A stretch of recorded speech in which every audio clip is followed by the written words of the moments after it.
नमस्कार विद्यार्थी मित्रांनो, नोकरीची संधी या चॅनलमध्ये मी अभिषेक आपलं सहर्ष स्वागत करत आहे. विद्यार्थी मित्रांनो, आजच्या व्हिडिओमध्ये आपण जिल्हा परिषद कोल्हापूर याच्यामध्ये जे अपडेट आलेलं आहे ते पाहूया. तर याच्यामध्ये बघा, जिल्हा परिषद भरती 2023ची जी होती त्याच्यामध्ये डॉक्युमेंट व्हेरिफिकेशन आलेलं आहे ते आरोग्य सेविका या पदाचा. तर याच्यामध्ये बघा काय माहिती सांगितलेली आहे.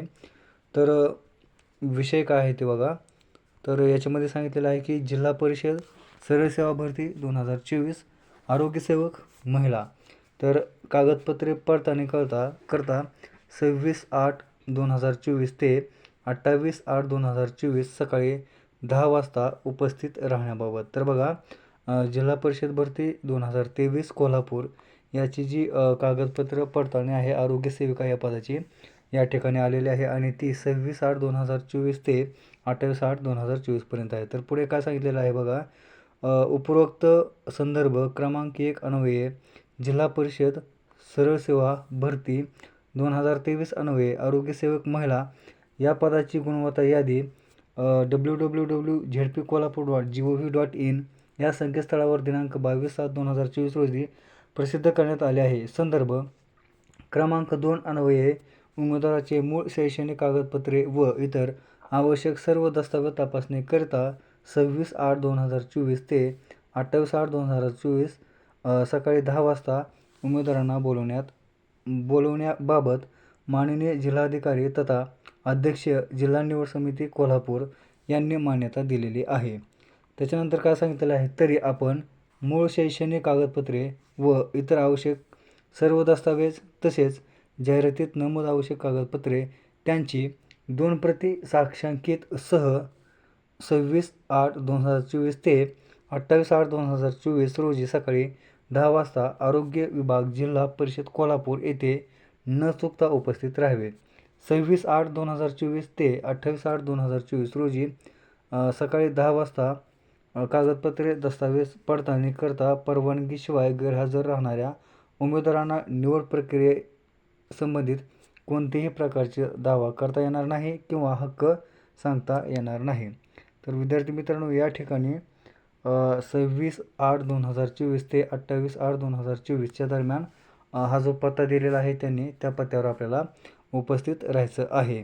त्याच्यानंतर कागदपत्रे सोबत कोणते आणायचे आहे, तर कागदपत्रे व प्रमाणपत्रांची यादी सांगितलेली आहे. त्याच्यानंतर पडताळणी करण्यात आलेल्या उमेदवारांची यादीसुद्धा या ठिकाणी देण्यात आलेली आहे. तर बघा, या ठिकाणी मुख्य कार्यकारी अधिकारी तथा सदस्य जिल्हा निवड समिती जिल्हा परिषद कोल्हापूर याची या ठिकाणी स्वाक्षरी देण्यात आलेली आहे. तर बघा, जी इम्पॉर्टंट डॉक्युमेंट आहेत डॉक्युमेंट व्हेरिफिकेशनच्या वेळेस न्यायची त्यांची यादी या ठिकाणी देण्यात आलेली आहे, ती बघूया आपण. तर याच्यामध्ये पहिल्यांदा काय सांगितलं आहे की संकेतस्थळावर ऑनलाईन पद्धतीने भरलेला मूळ अर्जाची प्रत.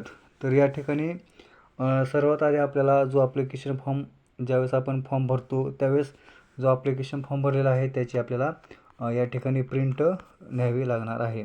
त्याच्यानंतर पुढचं जे डॉक्युमेंट आहे ते अर्जदाराची माहिती बरोबर असल्याचे स्वयंघोषणापत्र. तर हे जे स्वयंघोषणापत्र आहे ते ज्यावेळेस आपण डॉक्युमेंट व्हेरिफिकेशन करतो त्यावेळेस त्या ठिकाणी आपल्याला दिलं जातं आणि ते स्वयंघोषणापत्र भरायचं आहे. स्वयंघोषणाचा पत्राचा नमुनासुद्धा आपण पुढच्या व्हिडिओमध्ये पाहूया. आहे ते म्हणजे शैक्षणिक अर्हतेचा पुरावा. तर याच्यामध्ये बघा, आपलं 10वीचं मार्कशीट असेल किंवा बोर्ड सर्टिफिकेट असेल, त्याच्यानंतर 12वीचं मार्कशीट असेल, बोर्ड सर्टिफिकेट असेल, त्याच्यानंतर समजा आपलं ग्रॅज्युएशन वगैरे झालेलं असेल, BSc नर्सिंग झालेलं असेल किंवा ANM किंवा GNM झालेलं असेल, तर या ANM GNMचं जे गुणपत्रक आहेत त्याच्यानंतर प्रमाणपत्र आहेत ते या ठिकाणी आपल्याला न्यायचे आहेत. त्याच्यानंतर बघा, पुढचा जो पुरावा आहे तो वयाचा पुरावा आहे. याच्यामध्ये जन्मदाखला किंवा शाळा सोडल्याचा दाखला आपण जोडू शकतो. त्याच्यानंतर याच्यामध्ये आपण SCSCचं जे बोर्ड सर्टिफिकेट आहे त्याच्यावरसुद्धा जन्म पुरावा असतो, तो सुद्धा आपण जोडू शकतो. त्याच्यानंतर पुढचं जे डॉक्युमेंट आहे ते जन्माचा पुरावा. तर याच्यामध्ये जन्माचा पुरावा म्हणून आपण जन्म प्रमाणपत्रसुद्धा जोडू शकतो. त्याच्यानंतर पुढचं जे डॉक्युमेंट आहे ते आर्थिक दुर्बल घटकातील असल्याचा पुरावा. तर याच्यामध्ये बघा, जे EWS कॅटेगरीतील उमेदवार आहेत तर अशा उमेदवारांना या ठिकाणी EWS सर्टिफिकेट न्यायचं आहे आणि तेच आपण आर्थिक दुर्बल घटक असल्याचा पुरावा आहे असं समजू शकतो. त्याच्यानंतर पुढचं जे डॉक्युमेंट आहे ते राखीव प्रवर्गातून निवड झालेल्या उमेदवाराबाबत. तर ज्या उमेदवाराचं या ठिकाणी राखीव प्रवर्गातून म्हणजे आपल्या कॅटेगरीतून कास्टातून सिलेक्शन झालेलं आहे, अशा उमेदवारांना त्या जातीचं कास्ट सर्टिफिकेट या ठिकाणी जोडायचं आहे किंवा डॉक्युमेंट व्हेरिफिकेशनच्या वेळी न्यायचं आहे. तर या ठिकाणी बघा जे बाकीचे जिल्हा परिषदांचं या ठिकाणी डॉक्युमेंट व्हेरिफिकेशन झालेलं आहे त्याच्यामध्ये कास्ट सर्टिफिकेट गरजेचं होतं. पण जे जात पडताळणी प्रमाणपत्र ज्याला आपण कास्ट व्हॅलिडिटी असं म्हणतो, तर हे सध्या गरजेचं इतकं नाही. परंतु जर आपल्यापाशी अवेलेबल असेल तर कोणत्याही प्रकारे या ठिकाणी हे सर्टिफिकेट जोडायला कोणतीही अडचण नाही. पण जर आपल्याकडं नसेल तरीही घाबरण्याचं कारण नाही, कारण कास्ट सर्टिफिकेट आपल्याकडे असेल आणि नंतर हे 6 महिन्यानंतर दिल्यानंतर सुद्धा चालेल. त्याच्यानंतर पुढचं जे डॉक्युमेंट आहे ते नॉन क्रिमिनल. तर बघा याच्यामध्ये SC, ST आणि ओपन उमेदवार जे आहेत ते सोडून त्याच्यानंतर EWS हे जे कॅटेगरीतील उमेदवार आहेत, हे कॅटेगरीतील उमेदवार सोडून ज्या इतर कॅटेगरी आहेत जसं की इतर मागास प्रवर्ग असेल, त्याच्यानंतर भटक्या जाती ब क असतील, त्याच्यानंतर VJA असेल, तर या प्रवर्गातील जे उमेदवार आहेत त्या सर्व प्रवर्गातील उमेदवारांना या ठिकाणी NCLची गरज असते. जर आपण आपल्या कॅटेगरीतील आरक्षणाचा जर फायदा घ्यायचा असेल तर अशा उमेदवारांना NCL असणं गरजेचं आहे. त्याच्यानंतर पुढचं जे डॉक्युमेंट आहे तर पात्र दिव्यांग व्यक्ती असल्याचा पुरावा. तर याच्यामध्ये जे दिव्यांग व्यक्ती आहेत त्यांना हा पुरावा गरजेचा आहे. त्याच्यानंतर माजी सैनिकांना माजी सैनिक असल्याचा पुरावा. त्याच्यानंतर खेळाडूसाठी पात्र असल्याबाबतचा पुरावा खेळाडू उमेदवारांसाठी असणार आहे. त्याच्यानंतर अनाथ उमेदवारांसाठी अनाथ असल्याचा पुरावा. त्याच्यानंतर महाराष्ट्र राज्याचा रहिवासी अधिवास असल्याचा प्रमाणपत्र. तर याच्यामध्ये बघा आपण महाराष्ट्र राज्यामध्ये राहतो त्यामुळे महाराष्ट्र राज्याचा रहिवासी असल्याचं प्रमाणपत्रसुद्धा आपल्याला असणं गरजेचं आहे. त्यामुळे डोमोसाईल आपण याला म्हणतो, तर डोमोसाईल सर्टिफिकेट हे महत्त्वाचं आहे. त्याच्यानंतर बघा पुढचं जे डॉक्युमेंट आहे ते म्हणजे महाराष्ट्र कर्नाटक सीमा भागातील महाराष्ट्र शासनाने दावा केलेल्या 865 गावातील मराठी भाषिक उमेदवारांना सक्षम प्राधिकरणाचा विहित नमुन्यातील दाखला. तर बघा महाराष्ट्र आणि कर्नाटक सीमा भागातील जे उमेदवार आहेत त्यांना या ठिकाणी तो पुरावा लागणार आहे. त्याच्यानंतर पुढचा जो पुरावा आहे तो म्हणजे नावात बदल झाल्याचा पुरावा. तर याच्यामध्ये बघा हा जो पुरावा आहे तो महिला उमेदवारांना एखाद्या वेळेस लागू शकतो आणि लागतोच. तर बघा आपल्या नावामध्ये जर समजा थोडाफार चेंज झालेला असेल, जसं की नाव स्पेलिंग मिस्टेक असेल किंवा एखाद्याचं नाव श्याम असेल त्याच्यानंतर त्याच्या नावामध्ये श्यामराव किंवा भगवंत, भगवान वगैरे अशी नावे असतील, तर असा जो नावामध्ये बदल झालेला आहे तो आपल्याला पुरावा द्यावा लागणार आहे. तर हा जो नावामध्ये बदल झालेला पुरावा आहे त्याच्यामध्ये 2 डॉक्युमेंट महत्त्वाचे आहेत. त्याच्यामध्ये पहिलं जे डॉक्युमेंट आहे ते म्हणजे अफिडेविट महत्त्वाचं आहे. अफिडेविट महत्त्वाचं आहे, ज्याला आपण नोटरीसुद्धा म्हणतो. वकिलांकडून नोटरी केलेलं जे डॉक्युमेंट आहे ते सुद्धा आपण जोडलं तरी या ठिकाणी चालेल किंवा अफिडेविट तहसीलमधून केलेलं डॉक्युमेंट आहे ते जोडलं तरी चालू शकतं. त्याच्यानंतर याच्या व्यतिरिक्त जर आपल्याकडे गॅझेट नावाचं एक डॉक्युमेंट असतं, जर गॅझेट आपल्याकडे असेल तर सर्वात उत्तम पर्याय आहे, कारण गॅझेट या डॉक्युमेंटला कुठेही चॅलेंज नाही. सुप्रीम कोर्टामध्ये किंवा हायकोर्टामध्ये पण चॅलेंज नाही. त्यामुळे गॅझेट हे महत्त्वाचे प्रूफ आहे आपल्या नावामध्ये बदल झाला असल्याचा. परंतु विद्यार्थी मित्रांनो, जर आपल्याकडे गॅझेट नसेल तरी पण घाबरण्याची कोणत्याही प्रकारे हरकत नाही, कारण आपल्याकडे जर अफिडेविट असेल किंवा नोटरी केलेले असेल तरीसुद्धा आपण त्याच्यावर चालू शकतं. त्याच्यानंतर पुढचं जे डॉक्युमेंट आहे ते मराठी भाषेचे ज्ञान असल्याचा पुरावा. जर एखाद्या विद्यार्थ्याने 10वी पास झाल्यानंतर 10वीच्या सर्टिफिकेटमध्ये 10वीच्या मार्क सर्टिफिकेटमध्ये जर समजा मराठी हा विषय नसेल, तर अशा उमेदवारांना मराठी भाषेचं ज्ञान असल्याचा पुरावा म्हणून एक सर्टिफिकेट जमा करावं लागणार आहे. परंतु एखाद्या उमेदवाराच्या जर 10वीच्या मार्कशीटवर मराठी हा विषय असेल तर त्या उमेदवारांना हा प्रूफ जोडण्याची गरज नाही. त्याच्यानंतर पुढचे जे डॉक्युमेंट आहे ते लहान कुटुंबाचे प्रतिज्ञापत्र. तर याच्यामध्ये 2006 नंतर जे 3 अपत्ये झाले असतील तर असे उमेदवार या ठिकाणी डिस्क्वालिफाय होणार आहेत आणि 2006 नंतर आपल्याला 2पेक्षा जास्त अपत्ये नाहीत हे आपलं स्वयं घोषणापत्र असतं ते आपल्याला जोडावं लागणार आहे. त्याच्यानंतर बघा पुढचं जे डॉक्युमेंट आहे पदवीधर पदविकाधारक अंशकालीन असल्याबाबतचे प्रमाणपत्र. तर बघा, जर एखादा उमेदवार पदवीधर असेल किंवा पदविकाधारक असेल तर त्यानं शासकीय कर्मचारी म्हणून कंत्राटी कर्मचारी म्हणून 3 वर्ष काम केल्याचा अनुभव असलेला पुरावा असणं गरजेचं आहे. त्याच्यानंतर जर आपल्याकडे MSc सर्टिफिकेट असेल तर MSc सर्टिफिकेटसुद्धा असणं गरजेचं आहे. त्याच्यानंतर नर्सिंग प्रमाणपत्र. तर याच्यामध्ये नर्सिंग काउन्सिलकडे आपण जे नोंदणी केलेलं प्रमाणपत्र असतं ते प्रमाणपत्र असण्याचं गरज आहे. त्याच्यानंतर